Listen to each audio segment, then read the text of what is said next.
नमस्कार मित्रों। ज्येष्ठ मास की पूर्णिमा एक महत्वपूर्ण दिन होता है क्योंकि यह कबीर जयंती के नाम से प्रसिद्ध है। कबीर का जन्म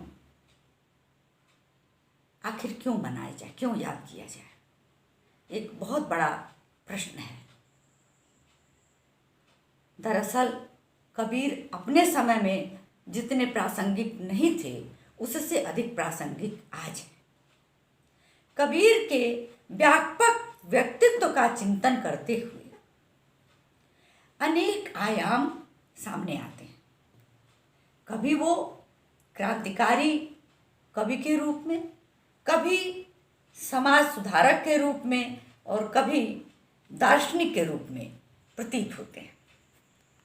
जैसे उनकी भाषा पंचमेल है, ठीक उसी तरह से उनके जीवन में भी अनेक रंग हैं, बहुआयामी रंग हैं।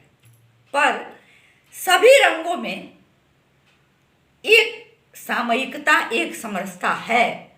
वह यह है कि कबीर हमेशा एक आवाज़ देते हैं, जागने के लिए आवाज़ देते हैं, सचेत करने के लिए आवाज़ देते हैं और यह बताना चाहते हैं कि हमारे जीवन का लक्ष्य क्या है।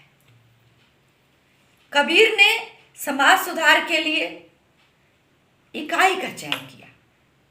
वो कोई सामाजिक समारोह बुला करके, कोई जनजुट करा करके अपना कोई संबोधन नहीं किए, लेकिन वह इकाई रूप में, एक एक व्यक्ति के रूप में एक छोटा छोटा नैतिकता का पौधा अवश्य रोपते गए, क्योंकि उनकी लालसा थी, उनकी इच्छा थी कि हर मन में सहज प्रवेश करने वाली जो बातें होंगी वह जन में प्रवेश कर जाएंगी। उनका प्रेम भी पराकाष्ठा का है। जब वह प्रेम की बात करते हैं तो वह घर फूंकने की बात करते हैं।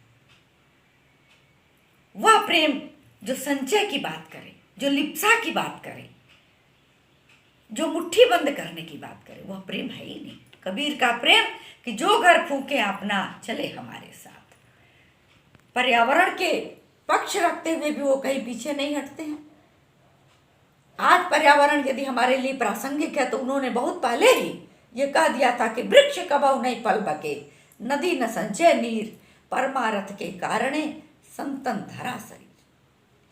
उन्होंने जीवन का ताना बाना एक जुलाहा होने के नाते जो अपने जीवन में सीखा, उसी प्रकार से लोगों को जीवन में भी बुनना भी सिखाया और उसको उघाड़ा भी। जब आवश्यकता पड़ी तो उसको बुना, जब जहाँ आवश्यकता पड़ी उसको उघाड़ा और अर्थ प्रयोगी दुनिया को अर्थ की परिभाषा समझाते हुए कहा कि साईं इतना दीजिए जामे कुटुंब समाए, मैं भी भूखा ना रहूं साधु न भूखा जाए। कबीर व्यतीत होने वाले युग नहीं, सदा साथ जीने वाली परंपरा है। जैसे सूप, चकिया और बड़ा खजूर,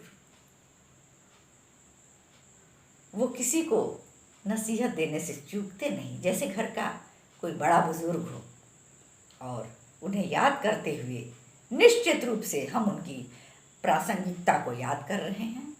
उनको शत शत प्रणाम। धन्य है वो काशी नगरी, धन्य है मगहर। और आप सभी को आज के इस पावन दिन की हार्दिक शुभकामनाएं। जय कबीर।